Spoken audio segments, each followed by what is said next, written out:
Trent, Condon, Todd, Brommelkamp with you today. Locked on Hawkeyes. What is going on with this squad? The 2-point conversions continue to be one of the most befuddling things in Iowa football. Todd and I will break it down and get ready for the big matchup against USC. How will the Hawkeyes pull the upset?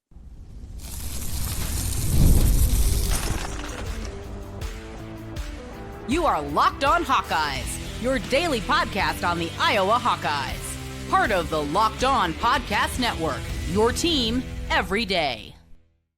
Welcome in. I'm Trent Condon. That's Todd Brommelkamp, and this is the Locked On Hawkeyes podcast. We are your daily Iowa Hawkeye podcast, talking all things Hawkeyes. Todd and I combined cover the Hawkeyes for over 50 years. You can hear me currently on the Iowa Sports Radio Network each weekday from noon to 2 in stations across the state, including Des Moines, Sioux City, Iowa City, Cedar Rapids, and the Quad Cities. Today's episode of Locked On Hawkeyes is brought to you by FanDuel. Right now, new customers can bet just $5, and if your bet wins, you'll get $300 in bonus bets to use across the app. Download the app today. Todd, good to see you once again off and running as we dwindle our way through the season. The hopes of a playoff bid, though not completely off the board, not looking very likely. Of course, Iowa has to run the table and get a whole bunch of help. A loss to Oregon, would have, should have, and boy, feels like a spot that we've been a couple of different times this year. All three losses, all close games, tied in one of them, lead in the fourth quarter against Oregon and against Indiana. More of the same, and just the Hawkeyes not being able to get over the hump. How many times have we seen this over the years with Kirk Ferentz? All the games that were in the loss column were in the, you could put them in the win column just as easily if one score flips a different direction. And, this team is kind of right where I thought they would be at this point in the season. And the Oregon game, the final score was pretty close to what I predicted. And yet it sort of doesn't feel like either one of them were accurate to me from a field standpoint. One of the things of the Oregon game, you go back, 2-point conversion. We'll get to that a little bit later as they go now 0 for 6 under Tim Lester, missed 7 consecutive on that front, is the crazy part about it. All right, they kind of drug them into the mud, right? Played the Iowa style, got them to play the kind of game that Iowa needed to pull off the upset, but giving up 261 yards rushing. And they did it a lot of times. The veteran defensive linemen played a ton. Herkett and Llewellyn were out there a whole bunch on the field. Aaron Graves almost went the distance at defensive line. They didn't use as much depth, yet those veterans struggled against the run. The safeties that have been tackling so well, that was not the case. And you got to give credit, obviously, to Oregon. That's a really talented team and some talented running backs to go along with it. But that was the thing that was maybe the most confounding to me of this football game and the way it played out. Just Iowa's inability to really do anything to slow down that run game. Well, I think you and I talked about it last week. You had the stats on the yards after contact, and I wouldn't push the panic button on this if it weren't, Oregon, we knew they were going to run the football. If this were another Big Ten football team or a middle of the pack Big Ten football team that did that to Iowa, huge red flag. It's obviously a little disappointing that they couldn't slow them down. They did seem to take a step back, regress a little bit as far as wrapping guys up and tackling. And you can't have those breakdowns when you're playing a team like Oregon. But totally disappointing. I get that from a fan's perspective.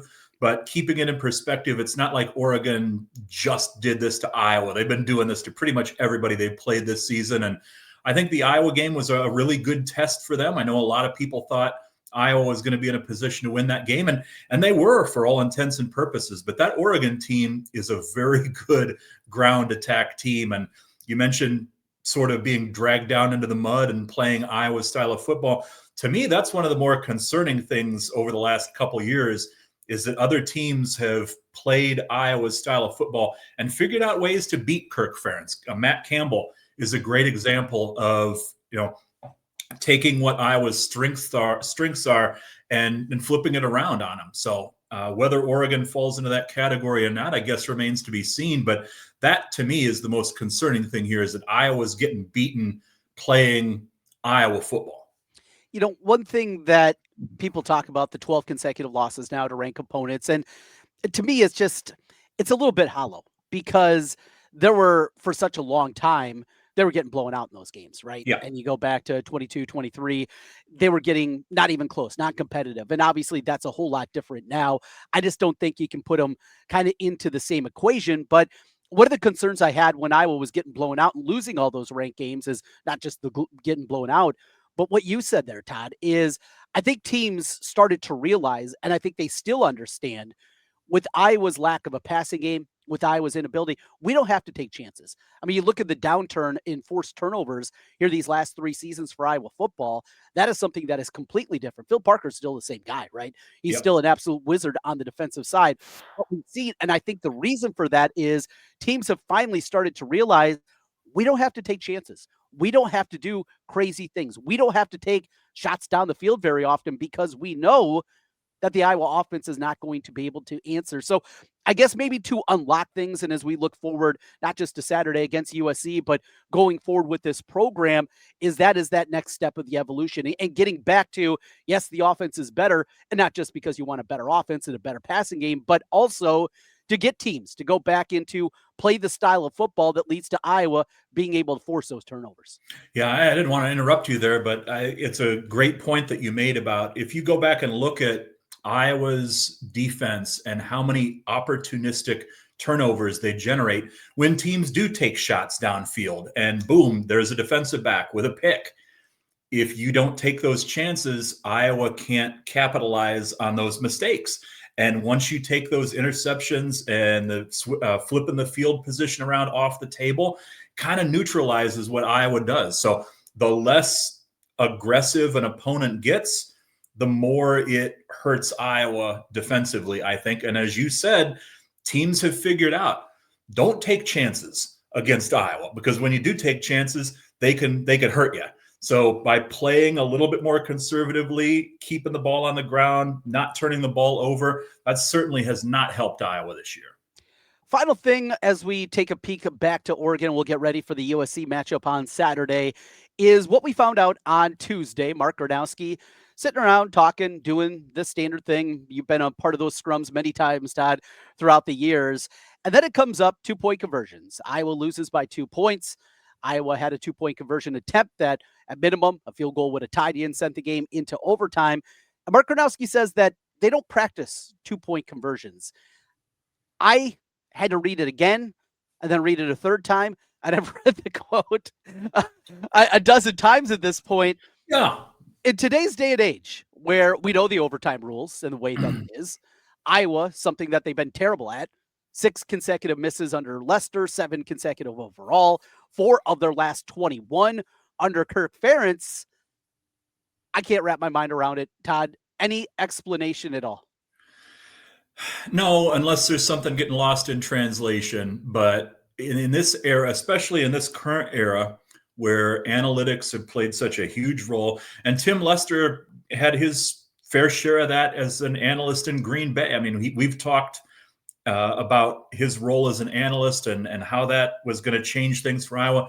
The thing that I don't understand is you're kicking a 58-yard field goal at certain times, which is, hunting points, looking for points.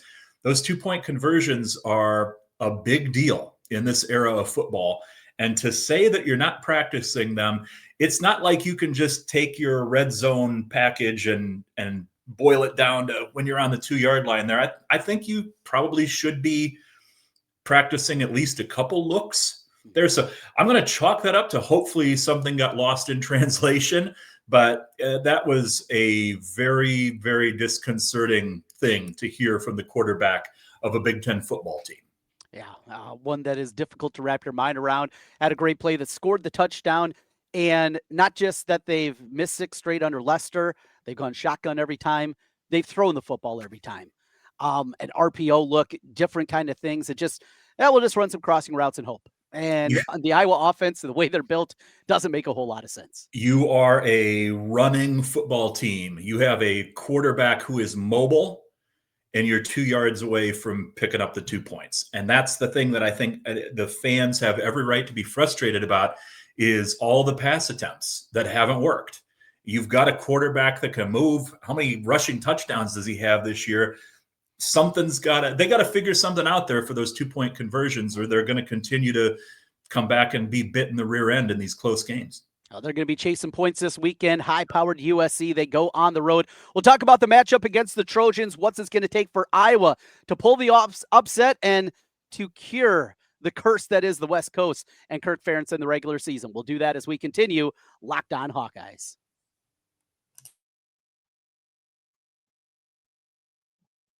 Well, the NBA is back, and there's no better place to get in on the action than FanDuel, the official sports betting partner of the NBA. Even if you miss the start of the game or want to ride the hot hand, FanDuel has live bets on everything from who's going to score next to fourth quarter comebacks. And not just the NBA, they got you covered.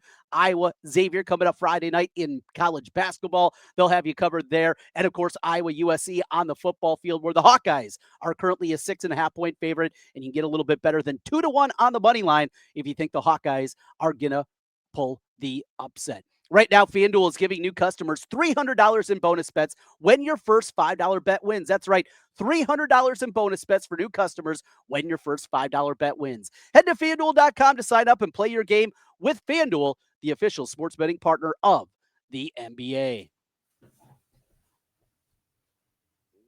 Trent and Todd back with you again on Locked On Hawkeyes. Thanks for being with us and making Locked On Hawkeyes your first listen every day. And a big thank you to our everydayers, our everyday listeners, as we are your daily Hawkeye podcast. All right, Todd, time to turn the page. Difficult to do. And I mentioned a couple of times this week, the first concern, the old adage, don't let Oregon beat you twice. Listening to the players on Tuesday, even listening to Kirk a little bit, I think this Oregon loss is going to linger. The good news is Kirk Ferentz, I think this is one of his greatest strengths, if not his greatest. Back against the wall, not letting a team beat you twice, just rallying the troops. This is when Kirk's at his best. But boy, this road trip to USC, this is going to be a bear. Yeah, at the beginning of the year, I think this is a game that a lot of people like you and I had circled as one where they could stub their toes, and a lot of people were looking, going, they're not ranked. They're not a great team. Well, here they are ranked ahead of the Hawkeyes this year. So it does make that game a little bit more troublesome, and we'll get into the picks with this game later on. But I agree with you. It's one of the things that Kirk Ferentz has really done over the years is the ability to stress that 24-hour rule. I mean, most coaches have it, but Iowa really does a good job of driving home that you can't put the toothpaste back in the tube. There's no worry. Nothing good comes from worrying about the fact that you lost the game. You turn the page and focus on what's ahead. And what's ahead is a trip out west. And like you said, I think every Hawkeye fan knows Iowa's history when they go west. I'm trying to remember the last regular season win. They got the Holiday Bowl win, 6-7 years ago now. Mir Smith-Marset went off in that game, and one of the best games offensively of the Brian Ferentz regime. The best. Yeah. That one in Ohio State, right? I mean, those are the two that you put up there, and they're kind of certainly at the top of the list. I want to say maybe it was 87 against Arizona. That's the only one. I was there for Arizona when they played them in the 2000s. Same thing with Arizona State in 04. Two different kind of games, but two one-ending loss, of course, last year against UCLA. I know there's not been a ton of opportunities. I did wonder this week, if they were going to change anything up, head out there a day early, do anything different. Doesn't sound like that's the case. More than anything, one of the players mentioned on Tuesday that coach mentioned to them, that Ferentz mentioned that, just didn't think they were quite ready to go. They put in the work throughout the course of the week, but for whatever reason, they just weren't ready against UCLA, a year ago. So the West Coast thing, it's odd. It's not a huge sample size. We're kind of sample size people, but it's still definitely a talking point here. And remember, after the Arizona State and then Arizona games, I believe Kirk said after one of those, maybe it was during an offseason press conference, he was never going to go back. He was never going to schedule one. Now with the new Big Ten, he has to. Yeah, and then you had idiots like me when UCLA and USC joined the Big Ten thinking, this is the red flag, this is Kirk Ferentz, he's going to retire. There's no way he's going to want to coach in a Big Ten with those four West Coast teams. I like the fact you did point out it is a small sample size, but it's still enough to be relatively concerning, especially when you throw in most of those Rose Bowl performances over the years. And as you mentioned, that Holiday Bowl, sort of the outlier because they didn't just win that game, they totally dominated USC in that game. Kickoff time, you go back 2 hours because you're on Pacific time. So it's going to be a relatively normal time, I would think, for them.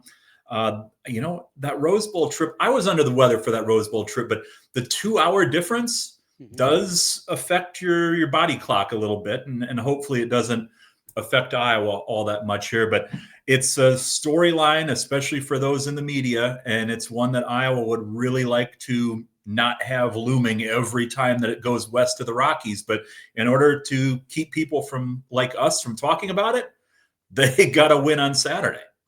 And it's a USC team that is built in a way that is concerning. From Makai Lemon, who is the best wide receiver for my money this side of Ohio State. The guy is absolutely outstanding. The way that they play, the style, and it's not just the passing game. They run the ball as well.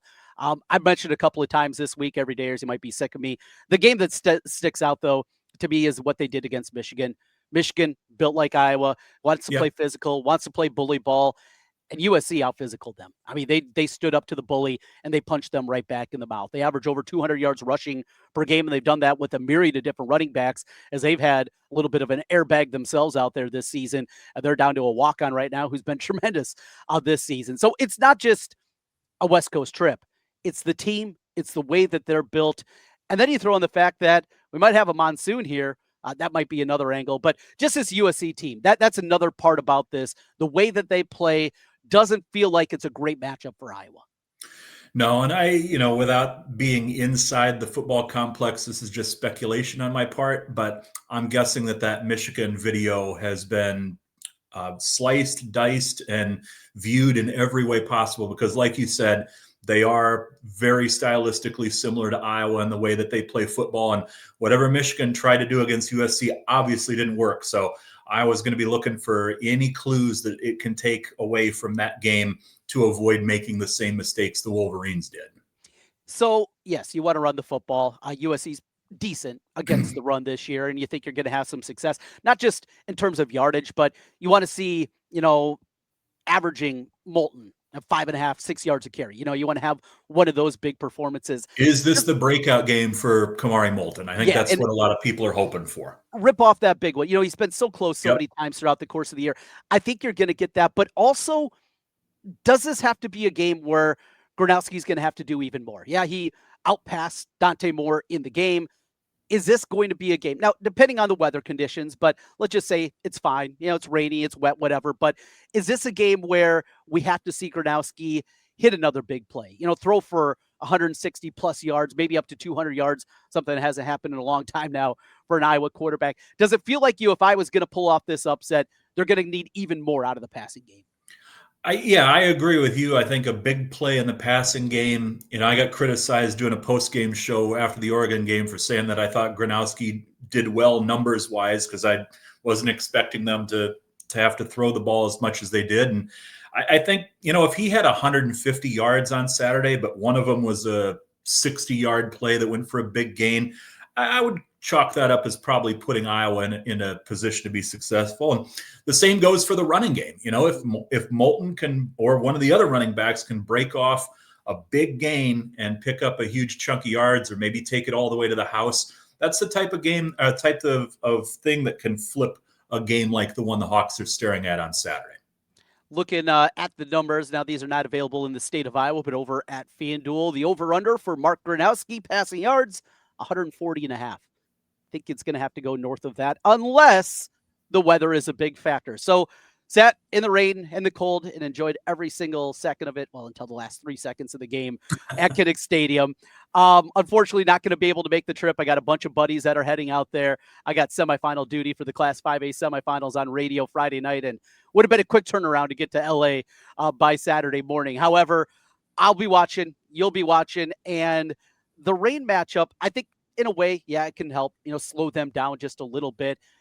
But here's another part. It's not just the rain. I was played in rain. USC's played in rain a couple of times this year. It's the grass field. Have we been overlooking that this week, Todd? Go back to the Iowa State game. We see Caden Weegan have one of his worst games. He fumbles. He's sliding around. He's slipping and sliding. He didn't have the right cleats. You mentioned the Rose Bowl. Remember the cleat conversation after that one. Iowa not having. Iowa has struggled. They go back to Michigan State last year. Not a very good Michigan State team. They looked awful in that football game. Does Iowa have the great shoes? I mean, is this a Greg Morris game? We got to have these guys with the right cleats. They've got a grass practice field. They're going to tell you that they work on it all week long, but playing on grass, practicing on grass in Iowa when it's 40 degrees outside, it's not going to be the exact conditions. When I first started doing this 25 years ago, plus, at least half, if not more, of the teams were playing on grass, and that was the normal thing to practice on. Again, maybe we're looking small sample sizes, but it's something that I always keep in the back of my mind when they go to Jack Trice Stadium or the small handful of places that still do have natural grass. It's something to keep an eye on. Like you mentioned with Drew Stevens, who's had an up and down season. Is he going to be affected more on grass than kicking on turf? I think I still have a chunk of the Rose Bowl turf somewhere that I picked up off the ground on my way back to the press box because that place was just littered with divots. It looked like me on the golf course. It was an ugly one. Luckily, in more ways than one. It was number one. You were in the press box. I was in the stands, and those $19 Coors Lights. Oh, they were going down quickly as that game continued at 28-0. And we put down a bunch of those, and don't remember much of the second half of that one. Send the bill to Christian McCaffrey. Yes, exactly. For those Coors Lights. He can pay it now. Yeah, he can afford it, no doubt. All right, Todd. So we'll get into our prediction for the football game. Iowa USC, what we think is going to happen, how this thing's going to play out, plus our favorite plays from college football and the Big Ten. Picks presented by FanDuel. That's next as we continue on the Locked On Hawkeyes podcast.